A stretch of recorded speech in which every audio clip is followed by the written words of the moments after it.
Rwanda ni igihugu cy'imisozi igihumbi. Ni igihugu kigizwe n'intara eshanu, uturere ni 30, imirenge ni 416. Ariko abenshi mu banyarwanda bakunze gucyocyorana ku mateka y'u Rwanda, aho abenshi bibaza uko hari hameze mbere y'uko cyitwa igihugu cy'u Rwanda. Abandi bakaba bazi ko cyari igihugu cyahanzwe na Gihanga, abandi bakamwemeza nk'umwami w'abami wagengaga ibihugu byose bitandukanye byari biri kuri ubu butaka.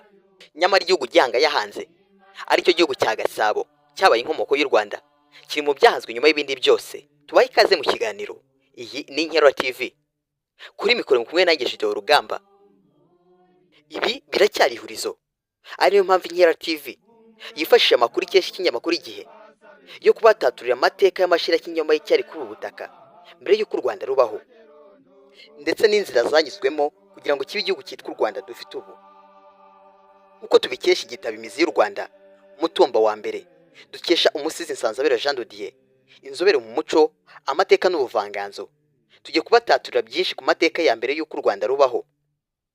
Mbere y'uko iki gihugu gitangira guturwa, cyari kigizwe n'amashyamba ya kimeza, inzuzi n'ibyogogo bitagira ingano.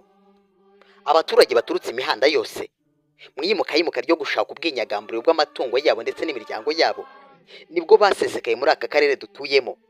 Nuko batangira gututira amashyamba ya kimeza bahasanze, barayatsura, nuko bayaremamo gakondo y'ubutaka butuwe.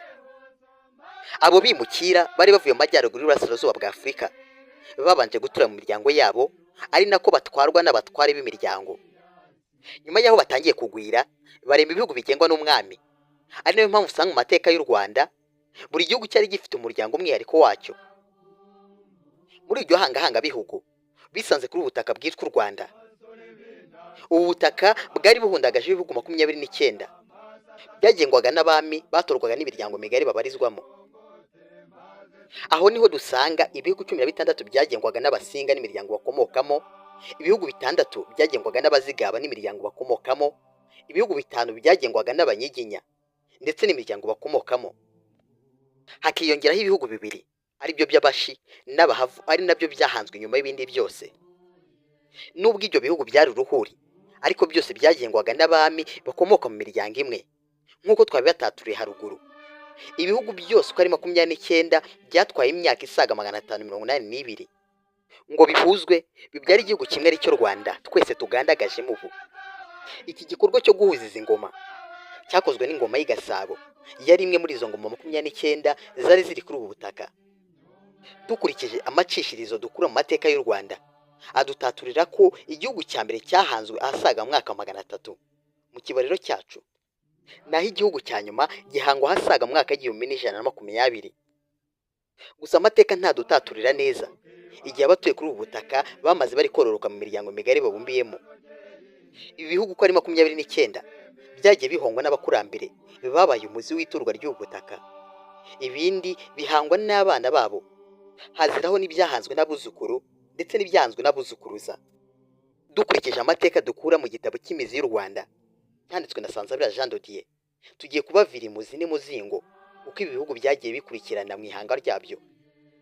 Mu nkundi rero duhere ku ngoma y'ubudaha n'ubwishaza. Iteka ryose bavuze ingoma mu mateka y'u Rwanda humvikana ibintu 4 ari byo: ingoma bivuga igihugu cyigenga, ingoma nk'umutegetsi, ingoma nk'ubutegetsi ndetse n'ingoma nk'urungano. Amateka akaba yarakunze gukoresha imvugo y'ingoma nko kugaragaza igihugu cyigenga gifite umugenga wacyo, kinafite abo mu nda y'ingoma biyemeje kukigwira no kukivira. Igihugu cy'ubudaha n'ubwishaza ni kimwe mu bihugu byahanzwe ku ikubitiro ry'inkubiri y'ihanga bihugu muri aka karere, aho iki gihugu cyahanzwe hasaga mu mwaka wa 300. Aha ni naho hari gakondo nkuru y'abasinga, niho bororokeye kuva bagera mu bihugu by'inaha, babona gusakara mu bice by'igihugu ndetse no muri Afurika y'Amajyaruguru, bajya guhanga y'ibindi bihugu. Ikubitiro ry'ihangwa rya gakondo nkuru y'imiryango y'abasinga ni mu murenge wa Musasa, mu murenge wa Mushonyi, Ruhango, Kigeyo ndetse na Boneze mu karere ka Rutsiro. Hakiyongeraho n'umurenge wa Nyamyumba wo mu karere ka Rubavu. Aho iki gihugu cyari giherereye ni mu karere ka Karongi na Rutsiro mu ntara y'Uburengerazuba. Umwami wa mbere uzwi mu mateka y'ubudaha n'ubwishaza ni Rurenge. Rurenge akaba se wa Jeanne Sebukwe wa Gihanga. Uyu mwami Rurenge niwe wabaye ibumburiro ry'amateka y'abasinga mu Rwanda, ari nawe wabaye ifatiro ry'amateka y'ikibariro cy'igicumbi cy'imiryango y'abasinga n'imiryango migari y'ababakomokaho. Ubu bwami bw'Ubudahanu bw'Ishaza bwagiraga umwami akaba ari Rurenge. Ariko kandi nk'uko tubizi nta bwami butagira ingoma-ngabe. Ingoma-ngabe y'ubu bwami ari nayo yafatwaga nk'ibendera ry'igihugu yitwaga Mpatsibihugu. Undi mwami uzwi mu mateka y'ingoma y'Ubudahanu bw'Ishaza ni Jeni rya Rurenge. Jeni rya Rurenge watwaye iki gihugu mu iyaduka rya Gihanga ubwo yahaga ingoma-ngabe y'i Gasabo ahasaga mu mwaka w'1991. Jeni rya Rurenge niwe mwami wo mu Basinga wasigiye Gihanga umugore we wa kabiri ari we Nyamususa, baje kubyarana abana bagera kuri 5. Uyu mugore wa Gihanga Nyamususa niwe wabaye nyirakuruza w'imiryango myinshi ikomoka ku Banyiginya. Jeni rya Rurenge niwe wabaye sekuruza w'umuryango mugari w'Abarenge bakura igisekuru cyabo kuri Jeni rya Rurenge. Igihugu cy'ingoma y'Ubudahanu bw'Ishaza cyahangwe n'umwami w'u Rwanda Ruganzu wa kabiri Ndoli ahasaga mu mwaka w'1510. Ubutaka bw'Ubudahanu bw'Ishaza buza kuza kwiyomeka ku Rwanda, u Rwanda rukomeza kuba ubukombe. Nyuma y'ingoma y'Ubudahanu bw'Ishaza, indi ngoma yari iri kuri ubu butaka dutuyeho uyu munsi wa none ni ingoma y'Ubungwe. Ingoma y'Ubungwe ni imwe mu zahanzwe bwa mbere kuri ubu butaka dutuyeho uyu munsi wa none, aho yahanzwe mu bihe bimwe n'ingoma y'Ubudahanu bw'Ishaza. Ingoma y'Ubungwe aho yari iherereye kuri ubu ni mu karere ka Huye, Gisagara, Nyaruguru ndetse na Nyamagabe mu ntara y'Amajyepfo, mu mirenge ya Kitabi, Tare, Kamegeri, Gasaka na Kibirizi n'Uwinkingi. Gakondo nkuru y'umuryango w'Abenengwe bari abagenga b'ingoma y'Ubungwe ni mu bisi bya Nyakibanda. Kuri ubu ni mu mirenge ya Gishamvu, Huye, Karama na Ngoma yo mu karere ka Huye. Muri ibi bice niho Abenengwe bororokeye mbere y'uko bakwira u Rwanda rwose, ndetse no mu bindi bihugu bituranye narwo harimo nk'u Burundi. Mwami wagengaga ingoma y'Ubungwe icyo gihe mu bihe bya Gihanga hanga ingoma y'i Gasabo ni Rwamba, ari nawe wabaye sebukwe we wa mbere kuko yamushyingiye umukobwa we Nyirampitangwe, babyarana Gashubi na Gafomo. Ingoma-ngabe y'Ubungwe ari nacyo cyari ikirango gikuru cy'igihugu yitwaga Nyamibande. Yaje kuza kwigarurwa n'umwami w'u Rwanda Mutara Nsoro Semugeshi ahasaga mu mwaka w'1543.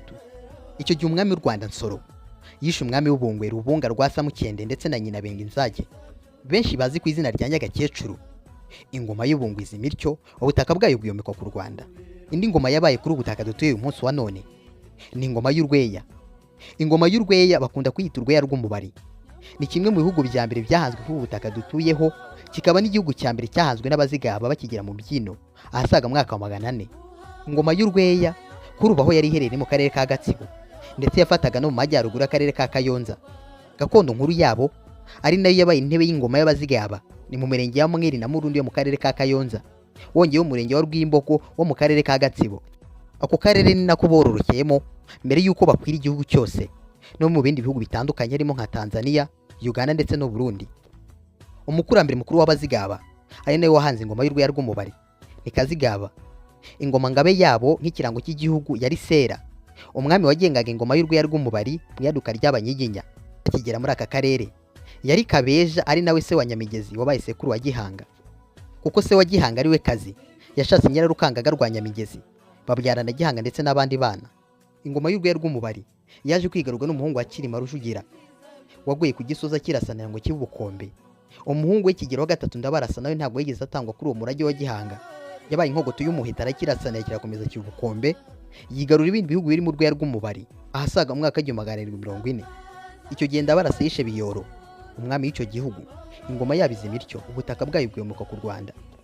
Mwakoze kudutega amatwi. Iyi yari Inkera TV, kuri mikoro mukumwe nanjye Gideon Rugamba. Ni nawe dusoje ikiganiro cyacu, bararikiye gukura ikiganiro cy'ubutaha. Mu kindi kiganiro tuzagaruka ku bindi bihugu byari bituye kuri ubu butaka mbere y'uko bwitwa u Rwanda. Mukomeze mugire amahoro y'Imana impagarike n'ubugingo.